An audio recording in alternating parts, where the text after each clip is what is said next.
Շիրակցիները հավատում են, որ մարդ մահանում է ժամանակ, երբ իմանում է իր իմանության մասին եւ մահանում է ապրիշուտ հոգեբանական ստրեսի արդյունքում, այլ ոչ թե քայքայված բժիշկների եւ անառողջություններով։ Այնպես որ ասեք Աննա այնպես որ իրականում այդպես պատմություններ կան եւ հետաքրքիր է երբ դիտում ենք այդ ֆիլմը դուք դիտելուց կնկատեք, որ շատ ընդհանրություններ կան կենցաղային եւ ազգային մեր կենցաղի հետ հայկական ավանդույթների, պատկերացումների եւ փոխհարաբերությունները ընդհանրների միջև տաղտուկները ինչպես են վերաբերվում իրենց տաղտուկներին եւ շատ իրականում ամեն ինչ մոտ է մեզ եւ այդ սյուժեն երբ կարելի ասել մարդ վերադառնում է հայրենիք եւ այս պարագայում Նյու Յորքից ընտանիքը վերադառնում է Չինաստան եւ բախվում է ինչ-որ ազգային եւ արխայիկ կարծրատիպերի հետ, ամեն ինչ շատ միջազգային է եւ համամարտկային, այսինքն խնդրեմ ամեն ինչ շատ իրոք համամարտկային է եւ ամեն ինչ բոլորի հետ կարող է լինել եւ Չինաստանում եւ Հայաստանում այսինքն հարցը երկիրը չէ եւ ամեն ինչ շատ ծանոթ է բոլորին։ Ֆիլմը արժանացել է Սանդենսի կինոփառատոնում նաեւ Արիզադեսի համակրանք մրցանակին եւ իրականում շատ փոքր բյուջեով է կառավարված $3 միլիոն, որը ամերիկյան կինոփառատոնում շատ չնչին գումար է եւ արդյունքում ունեցել է եւ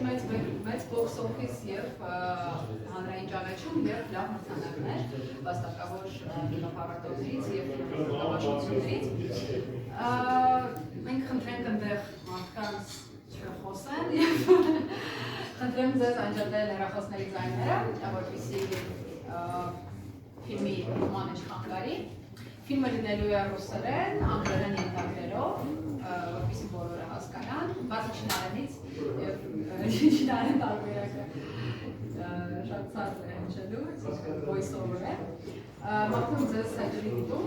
սենք։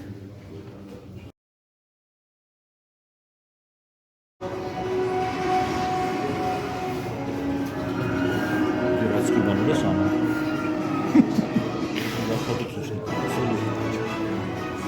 Roy International. Сисо Продакшн. Зима. Диана Բարև ձեզ։ Ես ինձ մեղադրում են նրանում, որ ես շատ ինչ-որ սենց արագ ոգևորվող եմ ու շատ սկսում եմ վերամբարձ բառեր ասել, բայց իրականում ես կյանքին մոտենում եմ անգետ երեխու նման, ամեն ինչ ինձ համար նոր է, անծանոթ է ու մեծ հրաշվանք է առաջացնում։ Եվ հատկապես երբ որ տեսնեմ այսպիսի նախաձեռնություններ, իհարկե դժվար է թաքցնել ուրախությունը։ Շնորհակալություն։ Համար որ կազմակերպում եք Արտհաուս չգիտեմ ճիշտ ասել թե ոչ, կամ անկախ երևի ավելի շատ է, այլընտրանքային, շատ հրաշալի ավելի լավ բառ, որովհետև արտհաուսը կամ որ ասում են հեղինակային ֆիլմ, ինձ թվում է մեյնսթրիմն էլ է հեղինակային ֆիլմ, ունի չէ հեղինակ ինչ-որ ֆիլմը։ Հա, բարդ է միանշանակ, հա, սպիտակի բաժանել։ Մեյնսթրիմին ալտերնատիվ ֆիլմ։ Շնորհակալություն, որ կազմակերպում եք այդպես։ Որ այցելեցիք։ Կասեք շատ երևի անմիտ հարց է, բայց ինչու եք անում դա։ Կան մարդիկ, որոնք նկարահանում են ֆիլմեր, կան մարդիկ, որոնք սիրում են խոսալ եւ քննարկումներ կազմակերպել ֆիլմերի մասին։ Ես երկրորդ դասին եմ պատկանում։ Ես շատ եմ սիրում կինեմատոգրաֆը եւ վիզուալ արվեստը առհասարակ։ Ինձ հետաքրքիր է մարդկանց ինչ-որ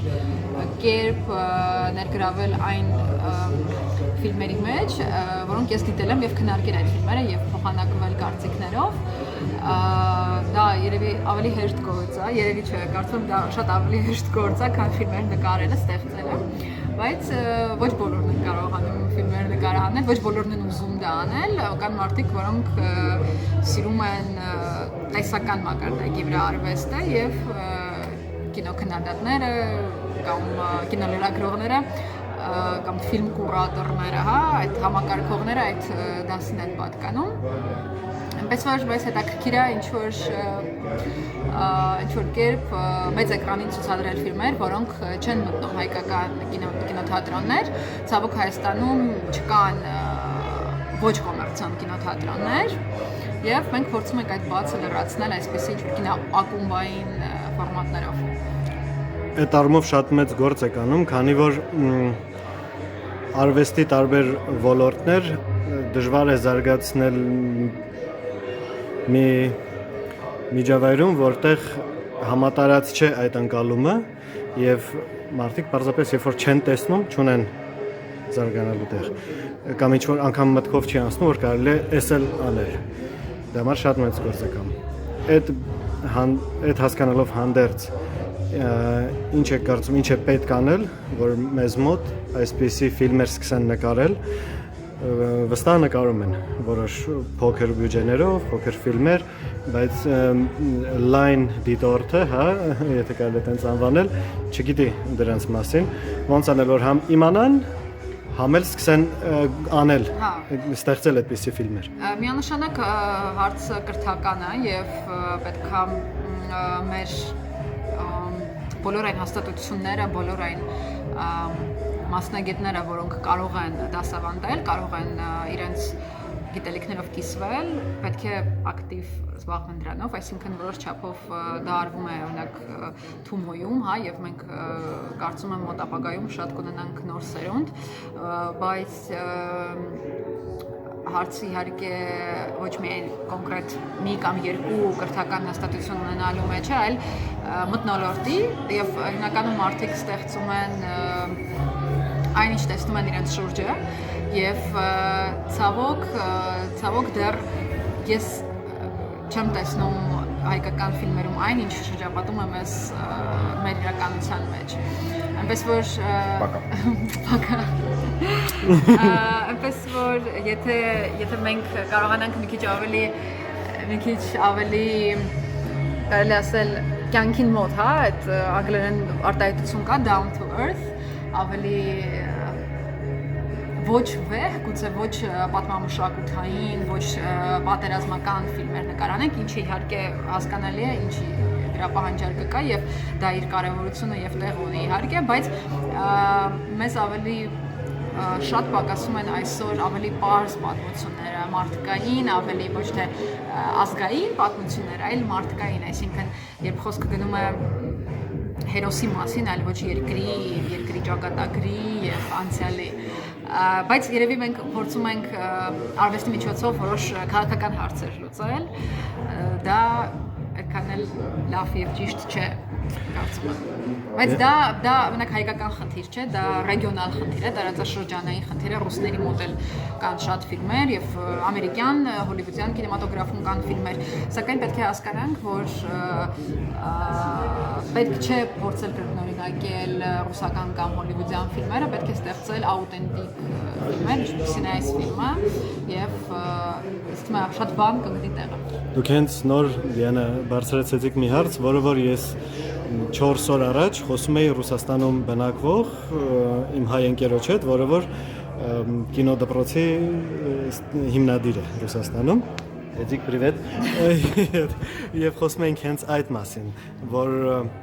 մենք ընդհանուր մեր հանրությունը կոմպլեքսներից ելնելով թե ինչից, թե բայց մենք նկարում ենք ֆիլմեր ծեծված թեմաներով, մենք չենք ձերբազատվել մեր ցավերից, նախկինում եղած։ Եվ այն ինչի մասին դուք ասում եք, որ ինչը տեսնում ենք, այո, մենք ֆիլմերում չենք տեսնում այն ինչ այսօր է մեզ շրջապատում, ինչպես անում են հիմնականում ֆրանսիական կինոն, իրանք ամեն փոքր կյանքի իրադրությունում մարդուն են ցույց տալիս։ Ոչ թե փաստ է ինչ-որ, ոչ թե պատմական, մենք շատ մեր ցավերով ենք ապրում, բայց մենք այսօր ենք չապրում։ Մեզ այսօր է պետք ապրել, մեզ այսօր է պետք ուժ, մոտիվացիա, կյանքի, ինչպես այսօրվա ձեր ֆիլմում, հիվանդությանը, ցավին նայելու մարդու պրիզմայով, որ տեսնենք այդ մարդը ոնց է այդ սիտուացիայում դուրս գալիս։ Հուսանք լավ կլինի մեզ մոտ։ Միանշանակ պետք է նկարահանել, պետք է մաքսիմալ շատ նայել ֆիլմեր, ոչ միայն ամերիկյան եւ ռուսական, այլ ֆինլանդական, պորտուգալական, շվեդական, այսինքն մաքսիմալ լայն պատկերացում ունենալ աշխարհում չկատարվում եւ ոչ թե մենակ հոլիվուդյան մեքենայի պրիզմայից կամ ռուսական, այլ տարբեր եւ նայեն փոքր բյուջեով նկարահանված հաջողակ լավ ֆիլմեր, ինձ ամեն ինչ տեղ կգտնի։ Հուսանք այդպես էլ կլինի, շատ շնորհակալություն ձեզ նոր հաջողություններ եւ ինձ էլ կանչեք նորից մյուս դիտումներին ձեր շնորհակալություն։